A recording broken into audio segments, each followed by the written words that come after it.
सानन्दमानन्दवने वसन्तम् आनन्दकन्दं हतपापवृन्दं वाराणसीनाथमनाथनाथं श्रीविश्वनाथं शरणं प्रपद्ये श्रीविश्वनाथं शरणं प्रपद्ये श्रीविश्वनाथं शरणं प्रपद्ये।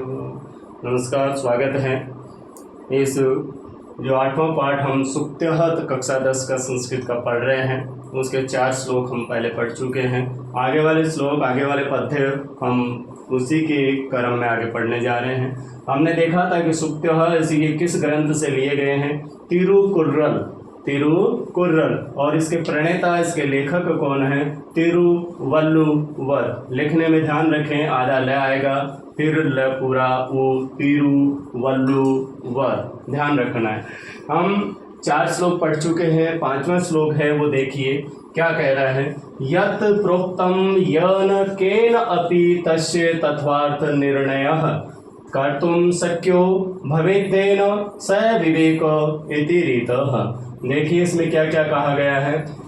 प्रउक्तम येन केन अपि, इसका अगर हम करेंगे संधि विच्छेद तो क्या बन जाएगा? केन अपि। और कौन सी संधि हो जाती है? दीर्घ संधि। दीर्घ संधि हो जाती है स्वर संधि में। तस्य तत्वार्थ निर्णय। कर्तुम कौन सा प्रत्यय है? बता सकते हैं हम, क्री धातु है, तुमुन प्रत्यय है। क्री धातु तुमुन प्रत्यय। शक्यो भवेदेन स विवेकः इति रीतः। तो ध्यान से देखें, यत् प्रोक्तम येन केनापि, येन जिस, येन का अर्थ हो जाएगा जिस, केन अपि किसी के भी, अपि यानी भी, अव्यय है अपना अपि, अपि क्या होता है? अव्यय। जिस किसी के भी द्वारा, यत जो, येन जिस, केन अपि किसी के भी द्वारा, यत जो, प्रोक्तम कहा जाता है या कहा गया है। जो जिस किसी के द्वारा भी जो कहा गया है, मतलब मनुष्य जो अपने मुंह से कहता है, जो भी मनुष्य जो कुछ भी कहता है, तस्य उसका तत्वार्थ निर्णय, उसका निर्णय निकलना, उसके तत्वार्थ यथार्थता का निर्णय। यथार्थता मतलब उसमें कितनी सच्चाई है, कितना क्या है, कितना मेल करके कहा गया है, उसका तत्वार्थ निर्णय कर्तुम करने में शक्य, अगर वो समर्थ है। जो भी मनुष्य जो कुछ भी कहा जा रहा है उसके द्वारा, अगर उसकी यथार्थता का निर्णय करने में वो सक्षम है, समर्थ है, यथार्थता का निर्णय अगर वो कर सकता है कि ये बात सत्य है, यथार्थ है, ये वो तत्वार्थ है, अगर उसका निर्णय करने में वो क्या है? समर्थ है। स विवेक इति रीत, यानी कहा जाता है, उसी को क्या कहा जाता है? विवेक। उसे ही हम क्या कहते हैं? विवेक।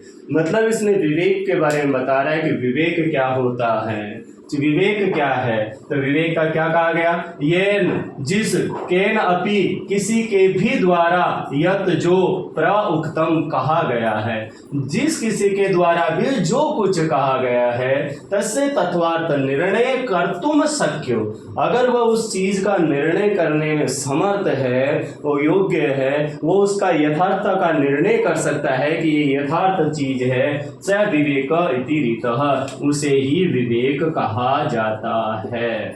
आ गया होगा, फिर भी एक बार देख लें। येन जिस, केन अपि किसी के भी द्वारा, यत जो, प्रउक्तम कहा गया है, जो किसी के भी द्वारा जो भी कहा गया है, तस्य तत्वार्थ निर्णय कर्तुम शक्य, अगर उसकी यथार्थता का निर्णय करने में वो सफल समर्थ है, सफल है, स विवेक इति रीत भवेदेन, वही विवेक कहा जाता है। विवेक के बारे में इसने बताया। तो ये चीजें थी कि विवेक क्या होता है, कि जो हम कुछ कह रहे हैं उसकी यथार्थता का अगर निर्णय करने में हम सफल हैं तो वही विवेक होता है।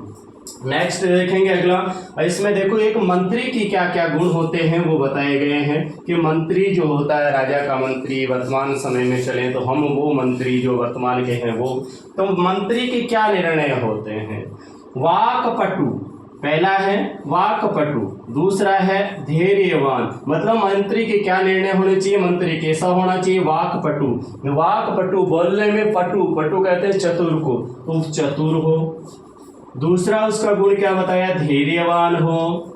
मंत्री के क्या गुण बताए गए हैं, याद रखें कि मंत्री के कौन कौन से गुण होते हैं। वाक्पटु, चतुर होना चाहिए, धैर्यवान होना चाहिए। आगे है सभायाम अपि अकातर है। इसको अगर हम विच्छेद करके देखेंगे तो सभायाम अपि अकात्र, सभायाम अपि अकात्र।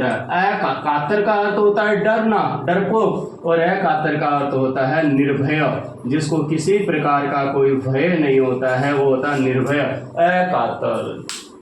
सभा में भी अपि, यानी भी अभी है अपना भी, सभा में भी अपि यानी भी। सभायाम अपि अकात्र, यहाँ पर अपि में ई है, ई का क्या बना य, तो ये बनता है, तो यहाँ पर कौन सी संधि हो जाती है, इको यण ची से यण संधि यहाँ पर हो जाती है, जो हमारे सिलेबस में नहीं है, फिर भी जानने के इच्छुक हैं तो देखें। सभायाम अपि अकात्र, जो सभा में भी निर्भीक रहता है, सभा में भी डरता नहीं किसी बात से, क्योंकि अगर सत्य है तो डरने की कोई बात नहीं। तो मंत्री के पहली लाइन में क्या क्या गुण बताए गए हैं, मंत्री चतुर हो, धैर्यवान हो, सभा में भी निर्भीक रहता हो।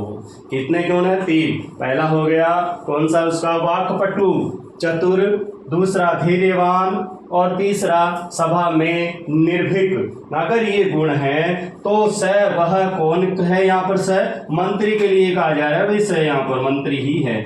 स केन अपि, वही आ गया वापस, केन अपि ऊपर देखा था हमने, ये रहा, इसका ही वही हो जाएगा, केन धन अपि, केन धन अपि, अपि अव्यय है, केन तृतीया विभक्ति का है, तो यहाँ पर हम देखेंगे अपि का अर्थ क्या होता है, भी, और कौन सी संधि होगी, ए और ए मिलकर के आ, मतलब दीर्घ संधि हो जाती है। प्रकारेण, तृतीया विभक्ति एक वचन का, तृतीया विभक्ति एक वचन का, तृतीया का एक वचन चलेंगे।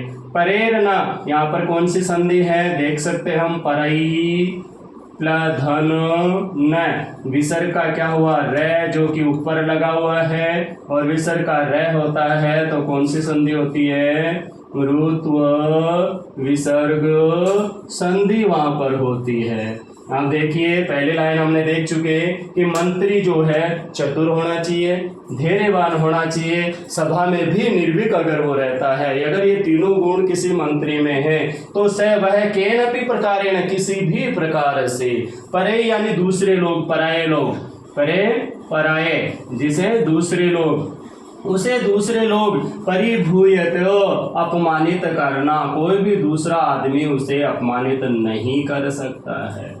मंत्री किस मंत्री को कोई भी अपमानित नहीं कर सकता है किसी भी प्रकार से। जो मंत्री चतुर है, धैर्यवान है, सभा में निर्भीक रहता है, वह किसी भी प्रकार से दूसरों के द्वारा अपमानित नहीं किया जा सकता, उसे कभी अपमान झेलने की आवश्यकता नहीं पड़ती है। क्या क्या गुण है उसके, फिर देखिए, चतुर, धैर्यवान, सभा में निर्भीक रहने वाला मंत्री किसी भी प्रकार से दूसरों के द्वारा अपमानित नहीं किया जा सकता है। फिर एक बार दोनों का एक साथ देख लें। यत् प्रोक्तम येन केनापि तस्य तत्त्वार्थ निर्णयः कर्तुं शक्यो भवेदेन स विवेक इति रीतः। येन, जिस किसी के भी द्वारा, यत जो प्रोक्तम कहा गया है, जो भी किसी के द्वारा कुछ भी कहा गया है, तस्य तत्वार्थ निर्णय कर्तुं शक्य, अगर उसका वो यथार्थता का निर्णय करने में समर्थ है, स विवेक इति रीतः, उसे ही विवेक कहा जाता है, विवेकशील पुरुष कहा जाता है। दूसरा, वाक्पटु, धैर्यवान मंत्री, सभायाम अपि अकात्र, चतुर, धैर्यवान और सभा में निर्भीक रहने वाला मंत्री किसी भी प्रकार से दूसरों के द्वारा अपमानित नहीं किया जा सकता। ये 2 श्लोक हो गए, 2 श्लोक है, उसको हम कंटिन्यू आगे पढ़। आगे 6 हो गए, 7वां पद देखने जा रहे हैं इसी का, सुक्ते का। य इच्छति आत्मनः, इच्छति आत्मनः, इसका हम करेंगे संबंधी विच्छेद। तो इच्छति आत्मनः, इच्छति आत्मनः। टी में ई मिला हुआ है और ई का पीछे आकार आया तो ये होगा, और ये जहाँ हो रहा है और पीछे आ की मात्रा ये में लगी तो आ हो गई, या हो गया, तो मतलब यहाँ पर भी यण संधि है। कौन सी संधि है? यण संधि। श्रेय प्रभुतानि सुखानि, अब इसमें विशेषण विशेष्य भी है। प्रभुतानि सुखानि, सुख ये विशेष्य है, सुखानि विशेष्य है, और प्रभुतानि इसका विशेषण हो जाएगा। फिर आगे देखते हैं, न कुर्यात अहितम, इसका अगर हम करेंगे संधि विच्छेद, कुर्यात प्लस अहितम, तय का द हो रहा है, तीसरा वर्ण बन रहा है, मतलब जसत्व संधि यहाँ पर हो रही है जो हमारे सिलेबस में है। प्रथम वर्ण का तृतीय वर्ण बन रहा है जसत्व संधि। परेभ्यो कदापि, कदापि का भी अगर संधि विच्छेद करेंगे, कदा धन अपि, इसमें भी देखेंगे यहाँ पर आ है और ये ए है, दोनों मिलकर के आ हो जाता है, तो यहाँ पर भी दीर्घ संधि हो जाती है। तो देखें अब इसको, यानी जो, किसी के भी लिए कहा गया है, जो आत्मानः, आत्मनः इसमें आया है, आत्मनः है जो स्वयं के लिए, आत्मनः यानी स्वयं के लिए, सेल्फ, अपने स्वयं के लिए, श्रेय यानी कल्याण, श्रेय जो अपना स्वयं का कल्याण चाहता है, इच्छति यानी इच्छा रखता है, जो अपने आत्मनः या आत्मनः श्रेय प्रभुतानि सुखानि च इच्छति, जो अपने स्वयं के लिए कल्याण और अनेक सुख इच्छति इच्छा रखता है, जो अपने स्वयं के लिए अपना स्वयं का कल्याण कर चाहता है, अपने स्वयं के लिए बहुत सारे सुख चाहता है, प्रभुतानि सुखानि अनन्य सुख अगर वो चाहता है, तो उसे क्या करना चाहिए? से उसे परेभ्य दूसरों के लिए, कदापि कभी भी, उसे दूसरों के लिए कभी भी, आहितम, आहितम कर्मम न कुर्यात, उसे दूसरों के लिए कभी अहितकारी कर्म नहीं करने